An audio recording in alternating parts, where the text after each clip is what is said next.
Okay, good afternoon mga lods. So, muli nandito tayo sa Barangay Katagbakan upang bisitahin si Tatay Lorito Manlangit. Si Tatay Lorito Manlangit mga lods, isang 66 na taong gulang, kasalukuyang may karamdaman, walang pamilya. Heto mga lods ang kanyang tirahan. Ang kanyang pinakadingding, sako na napapalibutan upang may masilungan. Okay, ito mga lods si Tatay Lorito. Kapanayim natin mga lods. Tatay, halika dito tay. Eto mga lods, pakita mo lods. Ito yung karamdaman. Anong nangyari dyan tay? Ano siya, yung nagsukong siya, tapos nagkabambito siya, tagaw ko. Oh, tapos? Iwan, nakalugad na siya. Diabetic ka ba? Hindi. Hindi. Alam mo yung diabetic tay? Yung pag mataas ang sugar sa katawan? Yun man lang talaga. Tatay, nainom ka? Hindi naman. Hindi. Nasaan yung pamilya mo tay? Wala naman pamilya. Nakapag-asawa ka tay? Nakapangasawa, pero hiwalay kami. Nag-iwalay. May anak tay? Wala po. Mga lods, halika, pakita natin yung bahay ni tatay.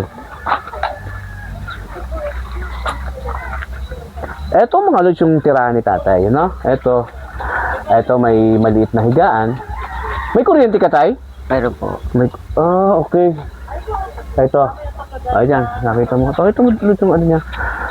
Paano yung pag ano mo tay sa araw-araw? Paano yung ano mo sa araw-araw?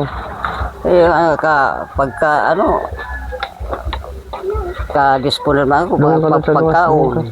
Ha? Para ba kung wala na akong pambigas, akit ko mundo. Nakakapaghanap buhay ka pa? Ano pa man, pero Pero sa kalagayan mo yan tay, hindi na pwede talaga yung mambigat ng trabaho, ano?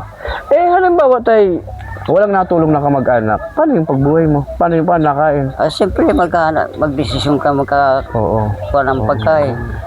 Pero nakapa-check up ka na niyan.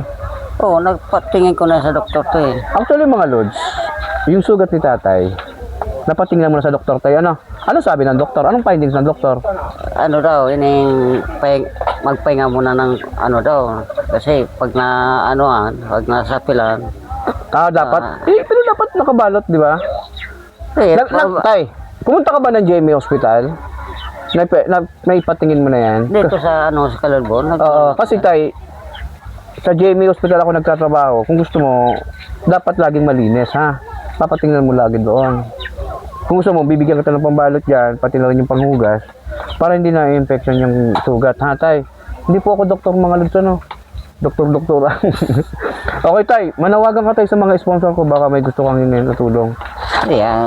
Ano ko lang bigil lamang ako ng pang-araw-araw. Pang-araw. Bigas. Kape, sukal, gatas, ano? Biskuit, ano, tay? Pwede rin na yun.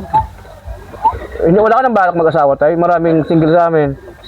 Wala yung nito sa sugat. Okay, mga lods, si tatay, hihingi niya lang naman yung pang-araw-araw, no? And gusto kong samantalahin yung pagkakataon na itong mga lods.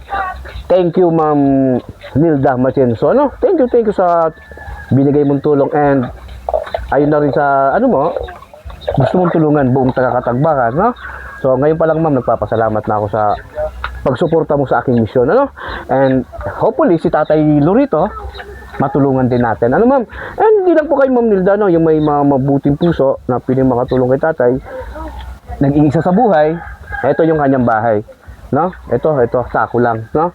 So, sana naman matulungan natin si tatay, ano? No? Biskuit, gatas, ano? Babae tayo, ayaw mo ng babae? Ayaw ni tatay ng babae. Okay, muli, Barangay Katagbakan. Have a nice day, mga lods.